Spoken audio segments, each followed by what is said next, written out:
బండి భగీరథ్ పోక్సో కేసులో విచారణ నత్తనడకన కొనసాగుతుంది.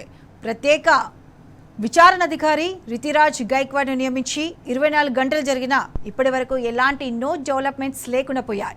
బండి భగీరథ్ పరారయ్యాడని చెప్పి పోలీసులు చేతులు దులుపుకుంటున్నారు.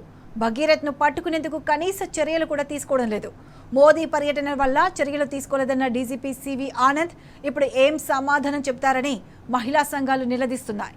మోదీ పర్యటన ముగిసి దాదాపు 48 గంటలవుతున్నా బండి భగీరథ్ను అరెస్ట్ చేసేందుకు మండిపడుతున్నారు. ఆచూకీ దొరకట్లేదా, అసలు వెదకట్లేదా అని ప్రశ్నిస్తున్నారు. బండి సంజయ్ కొడుకును తప్పించేదాకా ఇదే సీరియల్ డ్రామా నడుస్తుందా అని నిలదీస్తున్నారు. హైకోర్టులో ముందస్తు బెయిల్ వేసి వచ్చేదాకా ఇదే డ్రామా కొనసాగనుందా? బండి భగీరథ్ ప్లేస్లో సామాన్యులు ఉంటే పోలీసులు ఇలాగే వ్యవహరించేవారా అని మహిళా సంఘాల నేతలు అంటున్నారు. దేశంలో ఎక్కడైనా పోక్సో కేసు విచారణలో పోలీసుల తీరు ఇంత దారుణంగా లేదని ఎద్దేవా చేస్తున్నారు మహిళా సంఘాల నేతలు.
రైట్, బండి భగీరథ్ పోక్సో కేసులో విచారణ నత్తనడకన కొనసాగుతుంది. ఇదే అంశానికి సంబంధించి పూర్తి అప్డేట్స్ మా క్రైమ్ బ్యూరో చీఫ్ భాస్కర్ అందిస్తారు.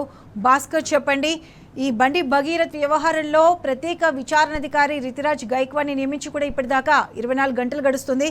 ఆయన ఇప్పటి వరకు అరెస్ట్ చేయలేదని రాష్ట్రంలో మహిళా నేతలంతా మండిపడుతున్నారు. దీనికి సంబంధించి అప్డేట్స్ ఏంటి? 24 గంటలు గడిచిపోయింది.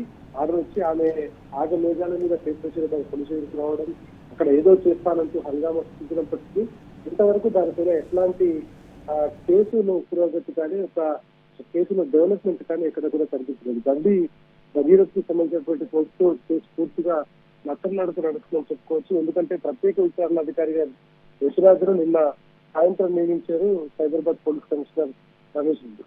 కానీ ఇదంతా జరుగుతున్నా కూడా దాదాపు 4 రోజులు అవుతుంది.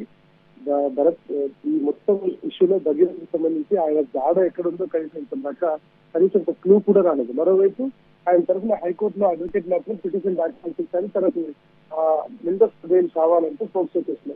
ఇదంతా చూస్తా ఉంటే మోడీ పర్యటన వల్ల చర్యలు తీసుకోవడం డీజీపీ సివి ఆనంద్ ఇప్పుడు ఏం సమాధానం చెప్తారనేటువంటి క్వశ్చన్ కూడా కనిపిస్తుంది. మరోవైపు రమేష్ రెడ్డి ఇటు కోర్టు రెడ్డి ఇద్దరు కూడా మేడ్చల్ డిస్ట్రిక్ట్ అయినటువంటి కోర్టు రెడ్డి కావచ్చు, సైబరాబాద్ డిస్ట్రిక్ట్ గా ఉన్నటువంటి సందీప్ రెడ్డి కావచ్చు, ఆ బాధితురాలు ఎవరైతే మహిళ ఉందో ఆమె సంబంధించిన స్టేట్మెంట్ రికార్డ్ చేసేటువంటి క్రమంలో ఆమె పైన అత్యాచారం జరిగినటువంటి ఆమె ఇచ్చినటువంటి స్టేట్మెంట్ వాపస్ తీసుకుని వేరే రకంగా అంటే అత్యాచారం జరగలేదు అనేటువంటిది బాధితురాలు అబ్యూస్ చేశారనేటువంటి వాళ్ళకు నచ్చినట్టు ఇవ్వాలంటూ చేయడం అంతా చూస్తా ఉంటే కేవలం ఇదంతా చాలా క్లియర్ గా తెలుస్తా ఉంది. పొలిటికల్ మోటివేషన్ తో ఉన్నటువంటి కేసు అనేటువంటి తెలుస్తా ఉంది.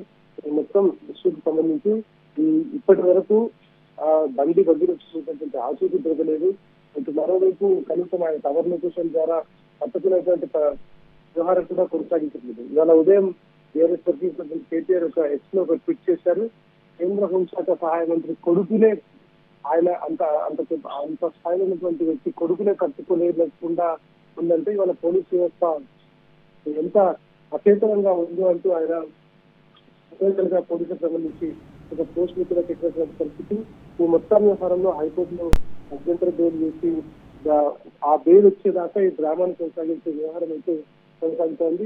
ఈ కోర్టు వెకేషన్ హాలిడేస్ ఉండటంతో రేపటి తర్వాత డే ఆఫ్టర్ టుమారో అంటే 14వ తారీఖున ఈ కోర్టుకు సంబంధించినటువంటి దీనికి సంబంధించినటువంటి పిటిషన్ కోర్టు ముందుకు వస్తుంది. ఆ సందర్భంగా కోర్టు మరి ఏం నిర్ణయం తీసుకుంటుందో చూసుకోవాల్సినటువంటి అవసరం కనిపిస్తుంది. కోర్టు నిర్ణయం మేరకు ప్రస్తుతానికి అయితే పూర్తి స్థాయిలో ఈ అంశాన్ని దాచిపెట్టడానికి, ఈ అంశాన్ని తృప్తిపెట్టడానికి పోలీసులు చాలా తీవ్రంగా ప్రయత్నం చేస్తున్నారు. మొత్తం కోర్టులో ఆయనకు అనుకూలంగా ఒకవేళ వస్తే అప్పుడు మధ్యంతర బెయిల్ వచ్చినటువంటి సందర్భంలో ఆయనకు ముందస్తు బెయిల్ వచ్చినటువంటి సందర్భంలో దాన్ని ఈ కేసును తీరుగార్చే ప్రక్రియ చాలా స్పష్టంగా కనిపిస్తుంది. మనం ముందు చెప్పుకుంటూ వస్తున్నాం. భగీరథకు సంబంధించినటువంటి అంశంలో పోలీసుల తీరు చాలా ఆశ్చర్యానికి అనుమానాలకు కలిగిస్తుందని పోలీసు ఉన్నతాధికారులు, రాష్ట్ర ప్రభుత్వ నేతలు, కీలక నేతలు చెప్పినటువంటి దాని ప్రకారం కేసును నీరుగార్చేటువంటి ప్రక్రియ కొనసాగిస్తున్నారు. మైనర్ బాలికకు అన్యాయం చేయాలనేటువంటి చూస్తున్నారు. ఆ పిటిషన్ స్వీకరించినప్పటికీ ఆ పిటిషన్ పెట్టి ఆయనకు భగీరథకు ముందస్తు బెయిల్ వచ్చేంత వరకు ఈ కేసు పక్కతో పట్టించేటువంటి ప్రక్రియ అయితే చాలా స్పష్టంగా కనిపిస్తోంది. పోలీసులు ఇవాళ ఎవరి కోసం పనిచేస్తున్నారో రాష్ట్ర ప్రజలకు చాలా క్లియర్ గా అర్థమవుతోంది. దేశవ్యాప్తంగా ఆయన కేంద్ర హోంమంత్రిగా ఉన్నారు కాబట్టి దేశవ్యాప్తంగా ఈ కేసు ఇంత సీరియస్ గా ఉన్నప్పటికీ కనీసం మీడియా ఎవరూ పట్టించుకోకుండా కేవలం బండి సంజయ్కి రాష్ట్ర ప్రభుత్వానికి వాళ్ళకు సంబంధించినటువంటి బదిలీ చేసేటువంటి వ్యవహారం అయితే కనిపిస్తోంది. కానీ ముందు నుంచి ఈ కేసులో అనేక రకాల అనుమానాలు ఉన్నాయి. ఇచ్చినటువంటి పిటిషన్ స్వీకరించకుండా దాచిపెట్టడం, ముందుగా సంజయ్ కుమార్ నుంచి సమాచారం అందించడం, ఆ తర్వాత అక్కడ కేసు అయిన తర్వాత ఇక్కడ ఎఫ్ఐఆర్ నమోదు చేయడం, ఇవన్నీ కూడా చాలా అనుమానాలు కలిగిస్తాను. ప్రస్తుతానికి అయితే పోలీసుల తీరు ముందు నుంచి మనం అనుకున్నట్టుగానే చాలా క్లియర్ గా బాధితురాలికి అన్యాయం చేసే విధంగా భగీరథను బయటకు తీసుకొచ్చి కేసు నుంచి బయటపడేసే విధంగా సహకరిస్తున్నటువంటి వ్యవహారం కనిపిస్తుంది.